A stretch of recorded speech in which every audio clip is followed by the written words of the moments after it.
Well, I guess the Coyote finally got fed up with ACME because this short has no ACME products whatsoever.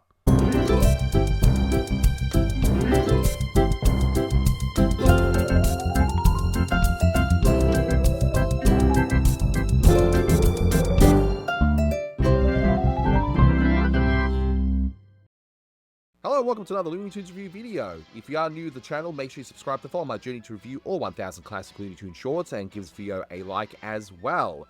So this is a review for There They Go, Go, Go. And with me today, ready to go through this review, is my good friend, the Roadrunner, or actually Matt Hunter. Say hi. Weep, weep. Yep, once again, we're going to do the whole review as the Roadrunner. Right? Not really, but No. we started a couple of them off like that, so why not? Why not? Why not? And a lot of people might be wondering, why are you getting Matt back on? Well, funny you should say that because Matt A picked this one, and B, I was seriously worried about how I'm going to make these reviews as interesting as possible, and I think we're going alright. I'd like to think so at least, so, you know. But let's go through this review. As always, I'll just mention a few bits of information to get underway. So this is There They Go, Go, Go, released on the 10th of November 1956. It's the 784th of the series, and it's directed by, who else? Chuck Jones. At the time of this recording, it's on the Looney Tunes Golden Collection Volume 2 DVD set. It was done in HD even way back then, so now we're just waiting for it to be put on a Blu-ray disc, maybe on an upcoming Collector's Vault, I don't know. But when it does, because it should, we'll update the description below, because you're not going to find this on YouTube. It's under copyright unless Warner Brothers themselves choose to upload it, and they might, or they might just pick one of the gags. Who knows what they do. Or it's on Tubi currently, and MeTV Tunes will run it occasionally. And a funny thing, I remember there's a gag in this one that back in the really early days of the internet, when it was rare to find a video file anywhere because they took up so much disk space, but there was a Roadrunner gag that was out there just, I guess, to prove that you could do video on the internet. You know, I think it was on one of the Warner Brothers websites, but it had the gag of him with the pistol and the spring, and it was just like a download this file. It would take you like 2 hours for a minute of video, but you could watch it on your computer. Yeah, I remember that. Well, yeah, those were the days, huh? The days of dial-up. Yeah, gotta love that. But as for a synopsis, why bother, okay? All it is just your typical Cody's hungry. He's trying to cook something, sees Roadrunner and goes after him. I mean, it's a joke at this point for me to even do the synopsis, but hey, you know, I do it for all of them, so... I think we do need to mention that he's doing Adobe here, which is the way that the Native Americans used to build houses. Some of the Pueblo Indians did this. They would basically bake clay in a clay oven, and they'd make bricks. But in this case, the Coyote is making a clay chicken, and it goes about how you would expect. But I love the fact that Jones made the effort to do a topper to it, you know. Okay, so that's funny that he bites the clay chicken and his tooth falls out. And you think, okay, that's it. No, he goes and he builds a clay Adobe trash can to throw the Adobe chicken in before the Roadrunner shows up. It's a fantastic way to start, and these Roadrunners will start one of two ways. They'll either start right into the action, boom, they'll just get into it, or they'll take their sweet time and do an extended gag with the Coyote. Like one time he's cooking a can, for example, which takes a while to get started. And here, yeah, we get this extended gag involving the Adobe oven, and I guess Coyote, being native to the region, he still does what the peoples of that region seem to do. Then I love the expression where he's got the chicken on his head and the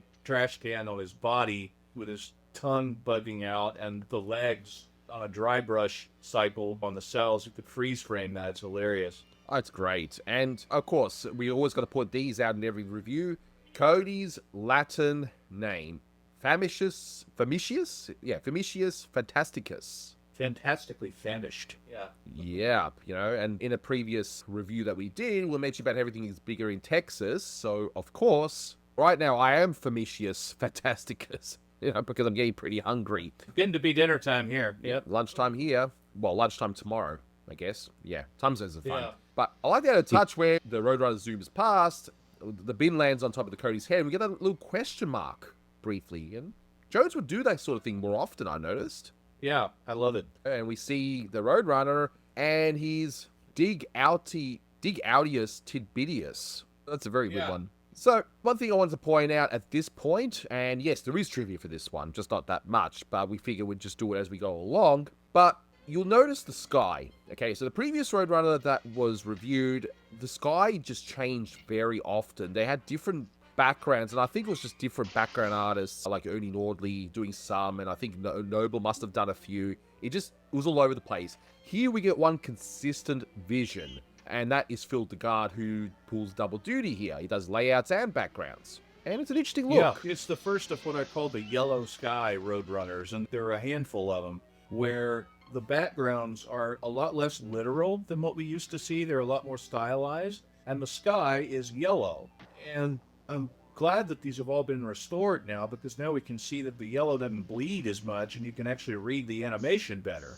It's a really cool look. It just didn't do very well when film and tape of the old days faded, and so they all looked kind of bad, frankly, on TV for years, and now they've got the color separation right, and it's like, oh, that's beautiful.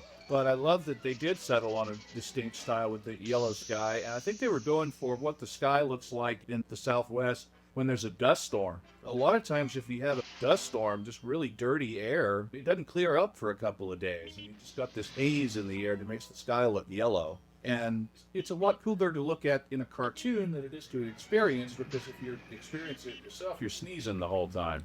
Oh yeah, I can only imagine those dust storms just would be incredibly brutal from this particular region, but we all know the Coyote's used to that. He's heavily focused on the Roadrunner, and the next shot I thought was hilarious. He's still got the chicken on his head, his body's through the bin, and his legs are animated wildly like they are. It's great animation here. Yeah. It just launches like a rocket. But it's funny how the Roadrunner is so fast, it takes the intended road, and yet the Coyote, even though he's doing shortcuts, he's just going straight through, he's still not fast enough. Yeah, he's cutting the switchbacks and he's still not catching it. I love that this isn't the first time it's happened, but the Roadrunner literally burns up the road. But that's funny.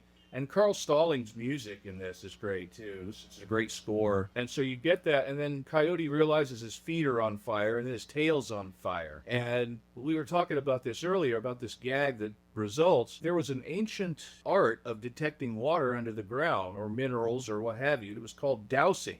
And it dated back to medieval times, and what they would do is they'd get a forked stick, and the person doing it would raise it above the ground and kind of try to sense the energy field, I guess it was, to determine if there was groundwater. There was no established science to it, but apparently it worked, to the point that the Catholic Church at one point in the 1500s in medieval times banned it because they thought it was witchcraft. Well, you can see how they would have thought that, but yeah, it's, I guess, anything we don't understand, witchcraft. That's how it was. Yeah. And that's how, it's a shame, but it's interesting. I mean, I've never actually seen it done, and I am curious about seeing it in action, seeing someone actually find water this way. I'm sure there's YouTube videos. Maybe I'll go down the rabbit hole. I don't know that anybody really does it now in the days of, now we have modern technology to detect that stuff. We do?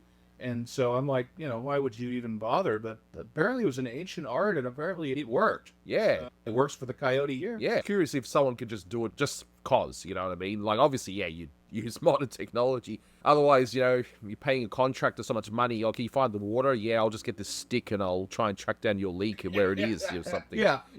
I could just imagine that happening.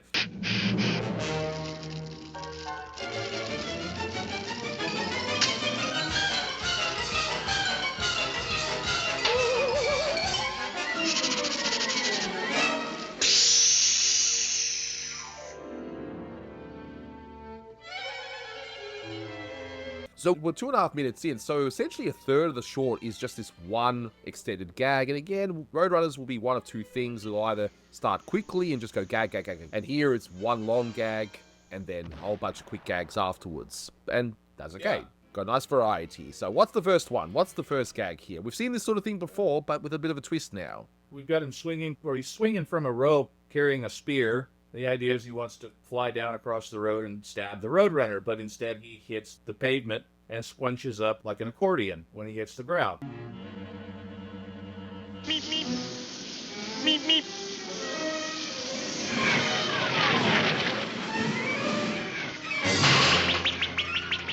Because that's the force physics. That's how that works. I just like the fact that, okay, would it happen that way? Would real life physics do that? No, but it's animated so well that you believe it, that it would happen. Right. Like, it's incredible. Yeah, I like that. It's again, Chuck Jones had that subtlety that none of the rest of them really did, but he did, and it worked perfectly for Wile E. Coyote. And then we don't really dwell on it either. We see the gag, we see it happen, we see the coyote hit that funny kind of accordion shape, and then we're on to the next gag. Yeah, this is a good one with a gun. Gun on a spring.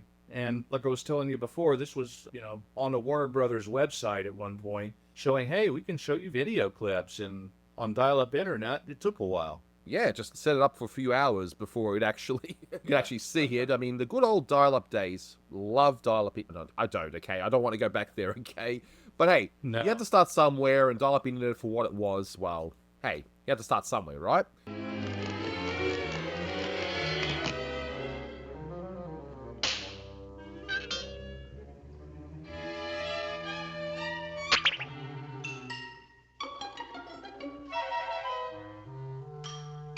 Meep meep. Meep meep. Meep meep. But I like the fact that it's all set up, and even just a subtle animation of that door just waiting to spring open. Just, the subtleties here, and even the subtle pose of the Coyote holding that string just so gently with his one little pinky up as well. I just like these poses. Yeah. And then if the gun springs up behind him, and what would a normal person do when a gun springs up behind him? You duck out of the way, right? No, he sticks his finger in it. Yeah, because that's logical. Yeah. Yeah. Of course, that's going to stop it from blasting him in the face, right? And then he gets snagged on it and sprung back into the box. I love that. I just like the fact that a lot of these gags, they'll always plus them, so... they could have ended it where he just gets blown up in the face and that's it. They could have, and it would have still worked. Yeah. But no, he gets sprung back, and I like the fact that in the beginning of the gag, it took him a lot of effort just to get the trap into place, but then it just so easily sets itself back up as soon as he's in there. Just a sense of irony. Yeah. I just love that. So, great gag. And we get a really quick gag in this one. This one feels like a leftover from some other gag meeting or something. Yeah, like in the last one we talked about with the big slingshot. It's kind of almost like that, but, same idea. He's trying to fling himself using this tree, and no, doesn't work. No. Meep meep.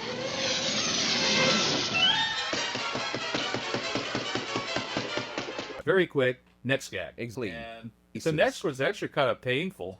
See, this one, this just shows how Chuck Jones is such a master of timing. Now, first of all, this is in the category of gags where, had he just adjusted one little thing, he could have tried this again and it might have actually worked. It's in that class of gag. And by the way, those maces, they're heavy. I don't know if you've ever held a mace before. I've tried at like a medieval museum or someplace, and no, they're like solid freaking steel. I mean, they don't physically work that way. No. But it's cartoon physics, so we get away with it. Meep meep.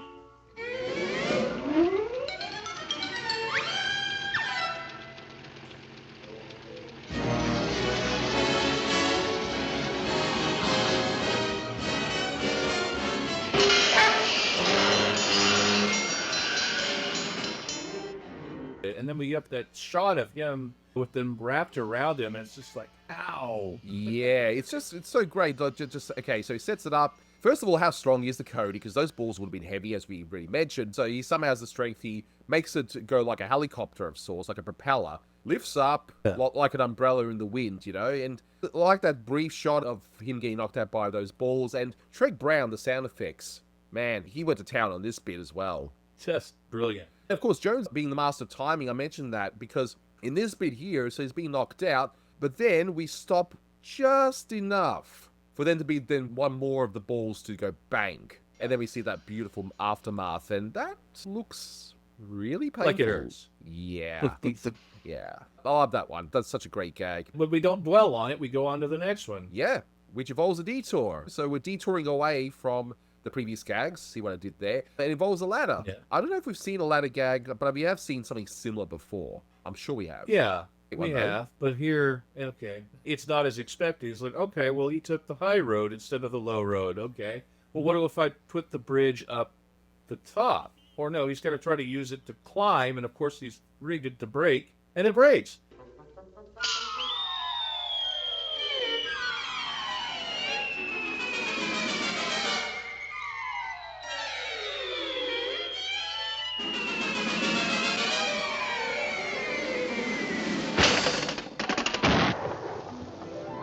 It's like, for once, it works the way it's intended. It's just he forgets. It's funny. It's a decent gag. We don't dwell on it too much. In fact, as soon as he lands on the ground, we're already like, all right, moving on to the next thing. And I'm looking at the background here. Cody's found some abandoned Western wagon, like a frontier type wagon that's not decayed by now, which is interesting. But he's got a wagon wheel, and this doesn't quite make sense. I still like the gag, but if you're looking at it from a layout point of view, how does this even work? How are the wicks being lit up? Is it just the dynamite shoved in the wheel and the wicks are sticking out? It looks strange. Yeah, it's on the outside. He forgets to attach it to the actual wheel. And just the way it's like flat. It just, it's just perspective feels a bit weird. It looks like it's on the actual spikes, but it's not. But then, but then how did it stay in place until he moved the wheel? It's kind of cartoon physics, big time. Yeah, look, I still like the gag. It's just when you're looking at it very closely, it's just weird how it actually is done. But, oh well, it's still funny. I like it, especially Cody just putting his fingers in his ears and, going, yep, instead of jumping out of the way, I'm just going to not hurt my ears.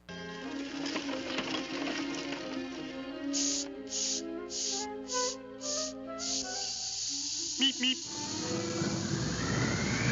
Meep, meep.